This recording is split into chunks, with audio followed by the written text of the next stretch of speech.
guys, welcome to the Cigar Lounge Cigar Talk Show. I'm your host, Aaron Paoletta, and you know, you're not seeing things. We're actually back at the Grand Resort. You know, Evan, you think as many times as they invite us to come over here, we should just film the show from here. Today we were invited to come over because Patina Cigars is in tonight, and the founder, Maali himself, is waiting inside. So we're gonna head in.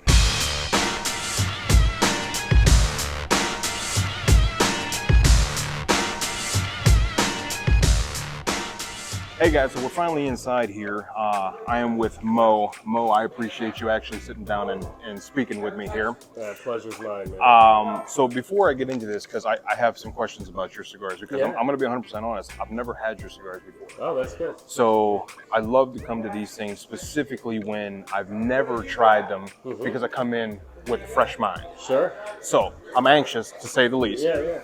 I want to know, and I'm sure they want to know, Are you sure though? well, you never know. Presumptuous, yeah. We never know, but Right. I know Right, because right, I know them. Anyway, we all want to know. Yeah. When did you start this? So, we officially launched nationwide in 2017. 2017. Yep. Now you were working, weren't you a salesman? Yeah, for Mombacho. Mombacho, while that's I launched right. the cigars. So, what happened was, I had left my corporate job in 2016 to manage a retail cigar shop in the Chicago area. Now, what was your job? So I'm always curious of what people's jobs are. Education-wise, CPA, but the job I left, I was trading commodities. Oh, okay. So I worked for a grain company. Yeah. And then you went to work for them. Now, did you start? Would you go in as a sales manager? Or did you start at a different position? Yeah. So with Mombacho, I was representing their cigars and Patina, which was mine. So that's kind of how. You know, so it was like a dual role. Oh, so you started at the same time you started working for them. Yeah, right. Oh, so I how Patina, convenient. And then, so it was kind of like a dual role for a while. And then in 2019, I branched out on my own. And then switched factories and distribution and everything. Okay. But you went to market in 2017. Right. Okay, so what was the first cigar that you did then? What's your first blend? Actually, the first blend we ever did was with Black Label Trading in 2015, 2016 for my podcast, which was called The Sultans of Smoke. Which I was going to get to, but he beat me to the punch. So that was actually the first cigar we ever did. So, you know, that kind of opened the door to the cigar world. And while we didn't have much input into that cigar, it was mostly James blending and us testing the blend and stuff like that. It was a wonderful opportunity to kind of see how it all worked. And so, man, it was really cool. And I was just like, I kind of want to do this. Yeah. And so, thanks again to James for doing that. And that's kind of what opened the door to everything. Gotcha. So what's the first blend that you did for Patina? The Connecticut and the Habano. And that's in this pack? Yeah. Okay. Yep. So I will not, no disrespect, but I will not smoke while we're doing this. Yeah, that's because cool. I have a book and a whole setup that I do. They already know. So I'm gonna have you go through these a little bit here. So this is the first one that you did. So go ahead and explain this one. Wrapper binder for the people who care about that. Wrapper binder filler. Sure. So that's Ecuador, Connecticut over Nicaraguan binder, and it's got broadleafs from Pennsylvania and Connecticut in the filler and Nicaraguan. Strength wise? Mild medium. Mild medium. Yep. Okay. For people who are like me, because I have a chef background in Las Vegas, what would you pair this with? Now, Coffee. My man, Hot coffee chocolate, all the way. Hot chocolate, hot coffee. You have to understand. So I don't drink alcohol, right? So all the cigars, like all the patinas and stuff, man, they were made and blended while I was drinking coffee in the factory. So, water and coffee. It's like a Chicago version of me. I don't drink either, dude. Yeah. Like wine, that's about it. And then, you have little bits of chocolate in between that kind of cleanse your palate, and then you move on with it. So pretty much all of the cigars, the Connecticut, the Habano, the Maduro, the Sumatra, all pair really well with coffee. Or, Dr. Pepper's another one of my favorite pairings, especially for the Maduro. Dr. Pepper. Oh, man. I've never heard that. That's the 24th flavor. The cigar is the 24th flavor, baby. Holy shit. Dr. Pepper. Okay. We're learning today. I don't drink pop anymore, or what you call soda. No, I call pop. You call pop? My bad. Relax. That's hurtful. Soda. Hey, My wife I from don't the even know West what Coast, she calls it soda, No, all right? it's pop. Pop, thank you for all you. Yeah, keeping score at home. Yeah, exactly. So, I will actually save that for my breakfast cigar tomorrow. Tell me about the Habano. Habano is going to be Ecuador Habano over Nicaragua with broadleafs in the filler. Same, so it's a very similar blend to the Connecticut. Different wrapper? Different wrapper. Gotcha. Strength-wise on that, would you say about a medium? It's a medium, solid Good. medium. Yep. Good. And that goes well. It goes well with coffee for sure. I like it with Dr. Pepper. I do. I'm gonna have to try this out, dude. Seriously. But there are, out of all of the cigars, that one probably, if you're an alcohol drinker, I think that has the most versatility in terms of what you would pair it with for alcohol. Okay. So, for all of you who like booze, the Habano is the way you want to go. I think so. I mean, I wouldn't know, but I'm assuming from what I see people post anyway. I got a couple buddies who like to indulge. I'll see what they think. In the spirit world. In the spirit world, we'll be polite about it. Okay, Sumatra, because I love Sumatra. So tell me about the Yeah, Sumatra. so that's a Sumatra Oscuro Ecuador over Connecticut broadleaf binder and Nicaragua, Pennsylvania in the filler. Gotcha. Now, are these in the sampler? Are these the only sizes these come in, or No, do you have them in other sizes? Yeah, multiple sizes, Okay. but we tried to pick, a size that kind of represented the blend, but also catered to the clientele of the shop, right? So, Gotcha. Yeah, that is the hard part. I mean, speaking from experience, like when I released mine, I Yeah. released them all three of them in Toros Sure. because I like Toros. Yeah, right. But what I've been hearing from some of these shops is that's actually fantastic because they really don't want to have to choose all these different sizes. There is a benefit to having the sizes. You already know this because, and let's say, okay, I love Toro, right? But I'm in the mood for a shorty. 100%. So what am I going to do? Am I going to waste that last little I third? mean, you can always cut it in half. No, bro. Come on now. Don't ever do that. Exactly. Okay, so this one just says Patina. What do we? Yeah, that's the Maduro. So that's going to be Mexican San Andreas over Connecticut broadleaf with U.S. Nicaragua in the filler. Nice.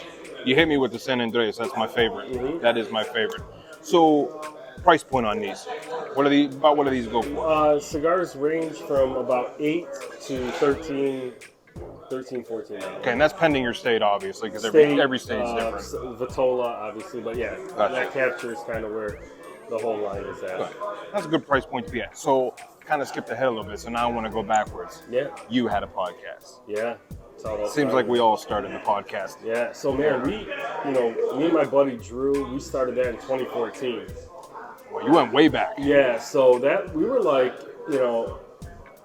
we were kind of on that forefront of, you still had your big outfits, but we were kind of among the first little guys to really kind of try to step out and industry outsiders, if you will.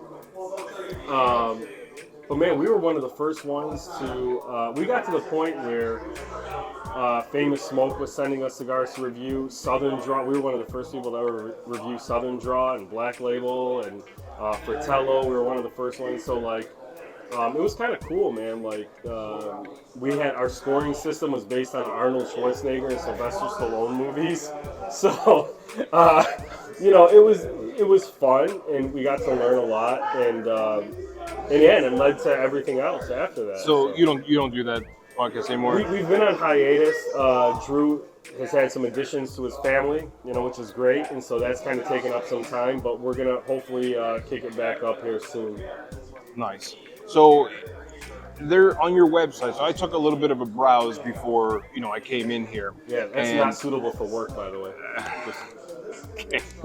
I like the fact that you have a store locator. Yep. You actually made it a little bit easier. So a lot of places, like if you're a name brand, and you already know this, everybody knows this. If you're a name brand, a Fuente, a Padron, or a Patel, you could walk into almost any humidor, anywhere, 100%. and you can find it. 100%. But for more boutique cigars, you can't do that. Correct. What I like the most about yours, and I'm going to compliment it here, because anybody out there who's watching this and wants to find these cigars, which I highly recommend, you made it to where all you have to do is type in your zip code.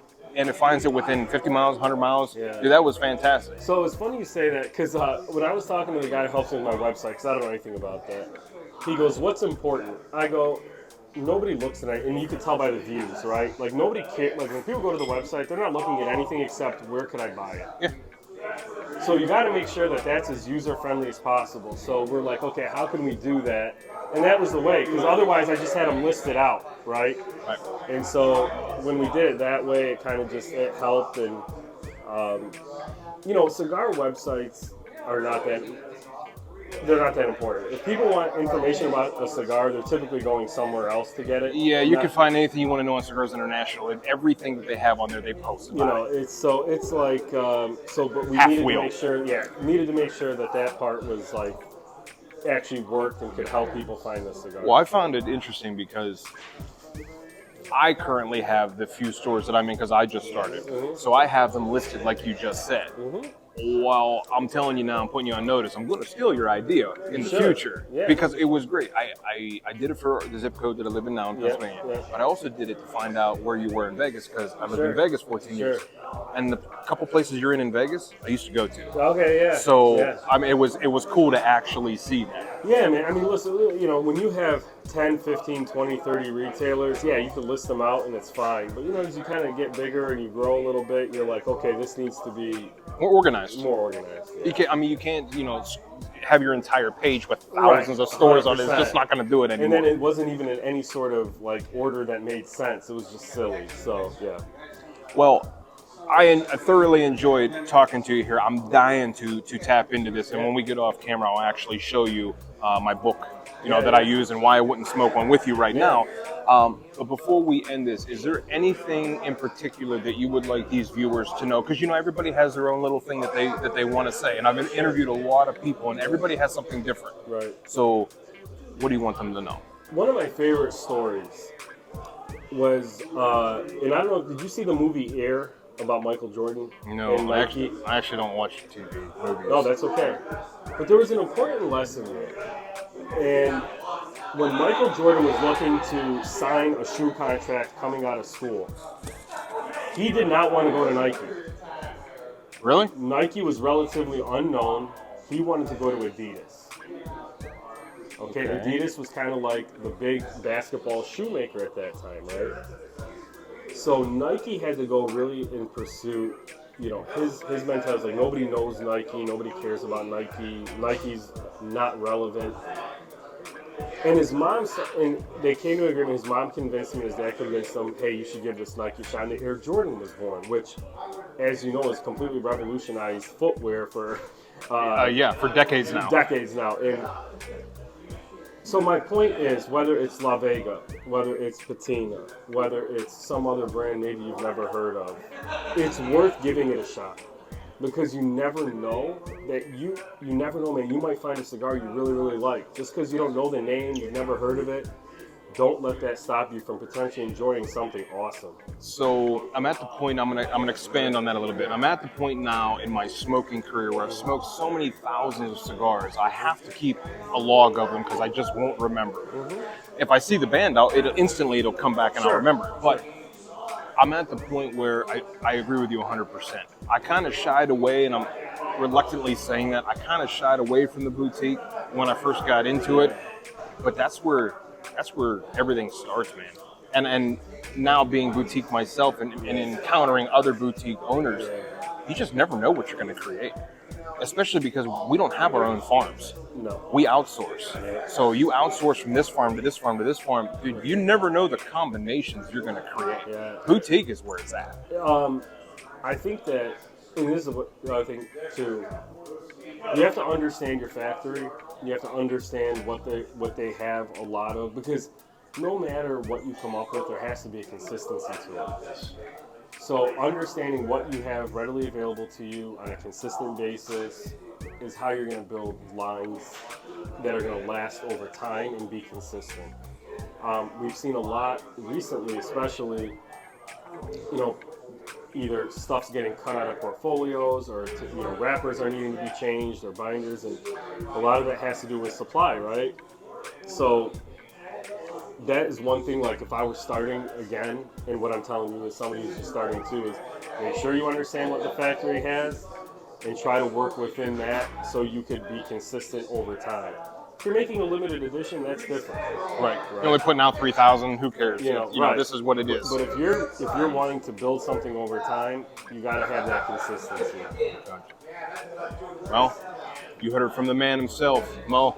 I appreciate it, brother. Thank you so much. I appreciate it. I hope you guys enjoyed it. Everybody enjoy your smokes. Ladies and gentlemen, if I could have your attention real quick. So today we're hosting Patina Cigar Company. Their cigars are made in Nicaragua. This is Mo. He's the owner and blender curator for his brand. He's here from Chicago, and if you did get a pack of Patina cigars, he's just going to go over what you guys got and a little bit of history on what he does. Well, first and foremost, thank you all for coming, and I hope that regardless of what you're smoking, you're enjoying it. So a little bit of my story. I started out as a podcaster in 2014, and then did my first cigar in 2015 for the podcast, and that kind of opened the door to Patina. So it went from being a CPA and trading commodities to making cigars, which is a really crazy journey if you think about it. So the cigars are made in Esteli, Nicaragua at a factory called Noxa, which is Nicaragua American. And so the first cigar you would have had is a Connecticut. That is Connecticut from Ecuador with a Nicaraguan binder, and Pennsylvania Connecticut broadleaf in the filler with Nicaraguan. The next one is an Ecuador Habano, similar tobaccos. The Sumatra is an Ecuador Sumatra Esquiro with a Connecticut broadleaf binder and Pennsylvania and Nicaragua in the filler. And the Maduro is a Mexican San Andreas with a Connecticut broadleaf binder with Pennsylvania and Nicaragua in the filler. If you notice, I use a lot of U.S. tobacco. I find it very rich and flavorful, and it adds a nice element to the cigars. All of the cigars are meant to be smooth and flavorful without overpowering on your palate. So it's meant to be, you smoke one cigar, you can smoke the next one, you can taste it, you can smoke the entire line front and back and taste each cigar. Other than that, if anybody has any questions or anything like that, I'd be more than happy to answer that. Do you have any more packs for sale? Yes. Okay, good. For sure. Yep. And then if you have any questions for Mo, or just want to pick his brain about how cigars are made, or anything about his brand, feel free to ask at any time, and we'll answer any of your questions, but we do have packs remaining. And thank you all for coming. That got the cigars, and just our regulars that are here in general, thank you for coming. I hope you enjoy the cigars. It's our pleasure hosting and getting owners of brands to come here and actually talk about their cigars and our selections here. And I just want to add to that how lucky you guys are to have a place like this. It's a unicorn, and you don't have a lot of places like this throughout the country where you can enjoy a cigar in this kind of atmosphere. You guys have done such a wonderful job. I mean, the selection is top notch as well. So enjoy it. All right, thank you very much, guys, and we do have more cigars. Thank you, guys.